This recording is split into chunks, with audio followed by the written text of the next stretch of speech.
परम सम्मानीय ज्ञान वृद्ध अनुभव वृद्ध आदरणीय श्री बाबूजी, परम सम्मानीय मातृ स्वरूपा श्री सरला बिरला जी, बंधुओं और मातृशक्ति। बचपन में तो जब कभी ऐसी बरसात होती थी तो अध्यापक छुट्टी दे देते थे, लेकिन अब अध्यापन का कार्य मुझे करना पड़ रहा है, इसलिए मैं आपको छुट्टी नहीं दे पा रहा हूं।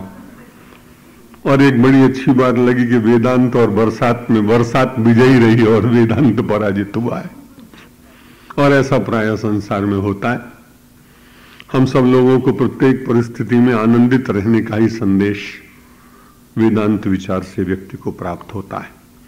जिन परिस्थितियों का आप परिवर्तन स्वयं अपने पुरुषार्थ से न कर सकें, उनके लिए हर्ष और शोक करने का अधिकार मनुष्य को प्राप्त नहीं है। इस चिंतन में जो स्थिर होता है वही वास्तव में वेदांत के सिद्धांत को अपने जीवन में अवतरित कर सकता है।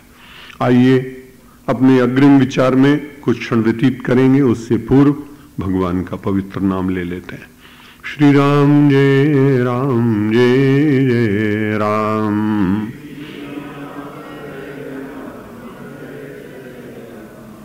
श्री राम जय राम जय जय राम।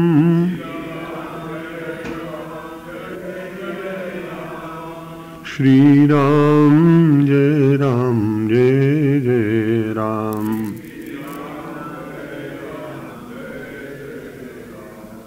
जय शिव शंकर जय शिव शंकर जय शिव शंकर। प्रातःकाल हम सब लोग चिंतन कर रहे थे भगवान आदि शंकराचार्य के ही विचारों का महर्षि वेदव्यास की अन्य पंक्तियों के द्वारा, कि मनुष्य को संसार में अन्य प्रयत्न तो करने ही चाहिए, लेकिन विशेष रूप से उसका प्रयत्न होना चाहिए आत्म जागरण के लिए। तस्यैव हेतो प्रयतेत कोविदः न लभ्यते यद भ्रमतामुपरि यदः तल्लभ्यते दुख वदन्यत सुखम कालेन सर्वत्र गभीर रंगहसा। भगवान वेदव्यास जी ने कहा, अचानक संसार में बहुत वस्तुओं की प्राप्ति हो जाती है। ठीक उसी प्रकार से यदि व्यक्ति की निष्ठा हो तो जगत का कार्य करते हुए भी उसको अधिकांश चिंतन मनन और अपनी ऊर्जा का प्रयोग करने के लिए एक क्षेत्र है, और वो सर्वश्रेष्ठ क्षेत्र है आत्मज्ञान का क्षेत्र। क्योंकि संसार की और सभी वस्तुएं व्यक्ति को कहीं न कहीं से मिल जाती हैं। ऊपरी अधा शब्द का प्रयोग महर्षि वेदव्यास ने किया है। जब हम आधा शब्द का प्रयोग करते हैं तब लगता है कि मनुष्य धरती के नीचे से कुछ प्राप्त करता है। अनेक धातुएं पृथ्वी के भीतर से ही प्राप्त होती हैं। विज्ञान के क्षेत्र में भी सबमरीन के द्वारा लोग समुद्र के नीचे गहराई में जाकर वहां खोज भी करते हैं, और कई बार युद्ध की आवश्यकता होती है तो युद्ध पोतों को सबमरीन के द्वारा उनको निशाना बनाने का भी प्रयत्न करते हैं, लौकिक सुख और लौकिक विजय के आनंद में रहने के लिए। और जब ऊपर शब्द का प्रयोग करते हैं तब ऐसा लगता है कि धरती के ऊपर ही हम सब लोग भ्रमण करते थे।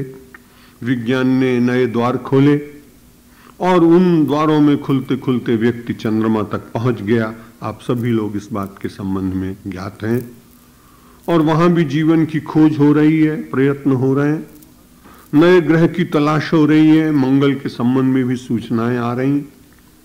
लेकिन एक बड़ी विचित्र बात कही गई कि चाहे पृथ्वी के तल में व्यक्ति चला जाए और चाहे अंतरिक्ष के ऊपर उड़ने लगे और अन्य ग्रहों में चला जाए, लेकिन एक बड़ी बात है, न लभ्यते, एक वस्तु वहां नहीं मिलेगी। वस्तुएं मिल जाएंगी, सुविधा मिल जाएगी, लेकिन वस्तुओं के अभाव में भी जीवन को आनंदित रखा जा सकता है, या थोड़े में भी व्यक्ति प्रसन्न रह सकता है, अथवा संयोग और वियोग के काल में भी अपने मन की स्थिरता को भंग होने से बचा सकता है।